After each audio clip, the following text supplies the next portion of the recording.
God bless you wherever you are. Mungu akubariki pale unapotusikiliza na kutufuatilia.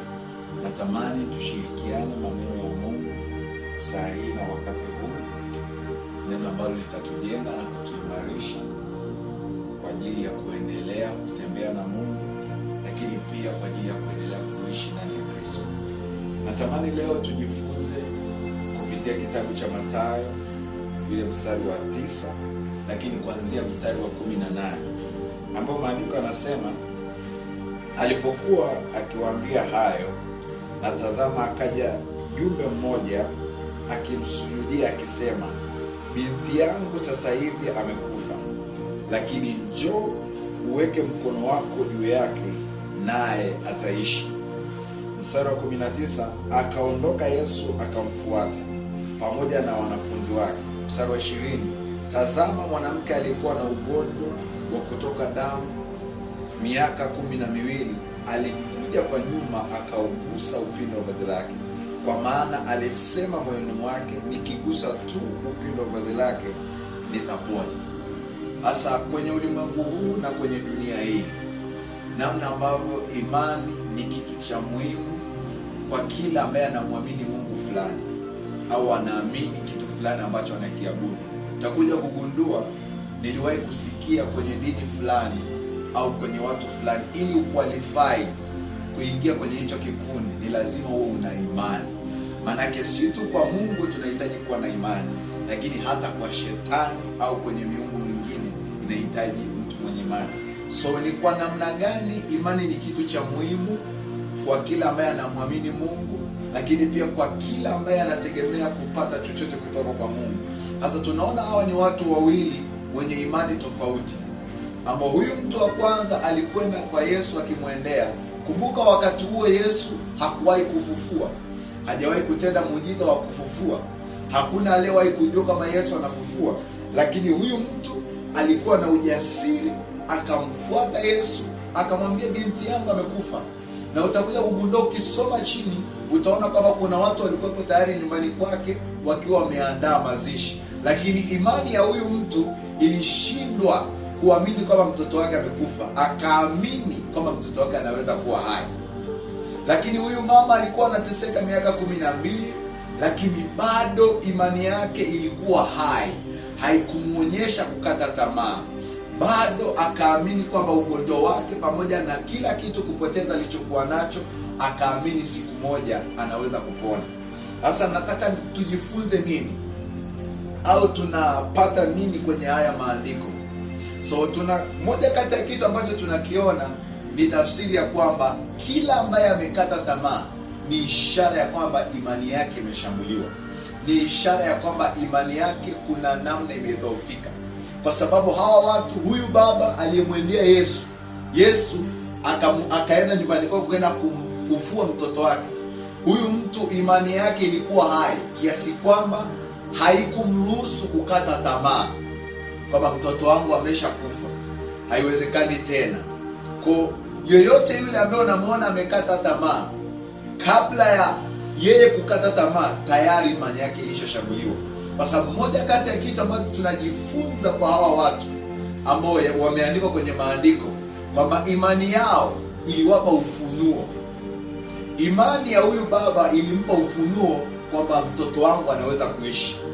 Imani ya huyu mwanamke ilimpa ufunuo wa kwenda kulishika pindo la vazi la Yesu ili apone. So yoyote yule mwenye imani hawezi kukata tamaa. Yoyote mwenye imani hawezi kukata tamaa. So ukimwona yoyote amekata tamaa, ni tafsiri ya kwamba imani yake imeshambuliwa, imani yake imewezwa, imani yake kuna namna shetani ameidhoofisha. Kwa sababu gani? Huyu mtu mtoto wake alishakufa.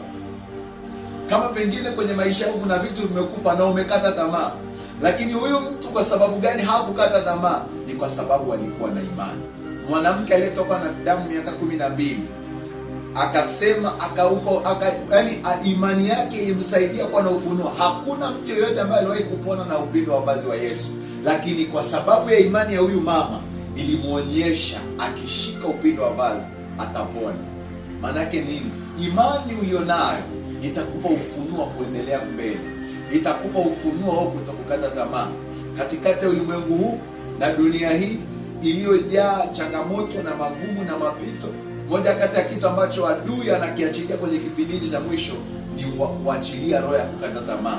Watu wakate tamaa kuhusu maisha yao, watu wakate tamaa kuhusu imani ambazo wameingia, imani ambazo watu wanawaamini au wana Mungu anamwamini. So adui, moja kati ya kitu anakifanya kwenye kipindi hichi ni kuachilia roho ya kukata tamaa. So mojawapo kati ya solution ya wewe kutoka kwenye hiyo hali ya kukata tamaa ni imani yako kuinuka tena. So tunaona yeyote ambaye amekata tamaa, kabla hajakata tamaa, imani yake ilishashambuliwa. Kwa sababu gani? Yeyote mwenye imani yake itampa ufunuo. Imani yake haiwezi kumruhusu akakata tamaa, kwa sababu kukata tamaa ni kusahau uwepo wa Mungu, ni kutokutambua uwepo wa Mungu.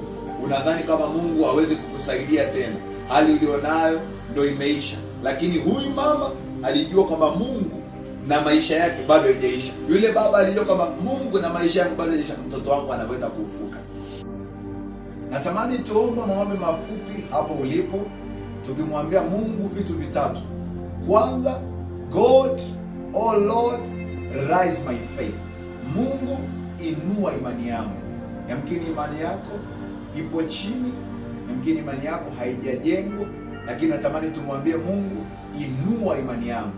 Lakini kitu kingine cha pili, natamani tumwambie Mungu, imarisha imani yangu. Yamkini changamoto, yamkini mapito, yamkini magumu, yamkini unaokutana nao kwenye ndoa, yamkini unaokutana nao kwenye habari ya afya na uzao, yakaidhoofisha imani yako ikaharibika, hauamini tena kuna vitu kwenye maisha yako. Lakini natamani tumwambie Mungu, imarisha imani yangu. Lakini kitu kingine cha tatu, natamani tumwambie Mungu, fufua imani yangu.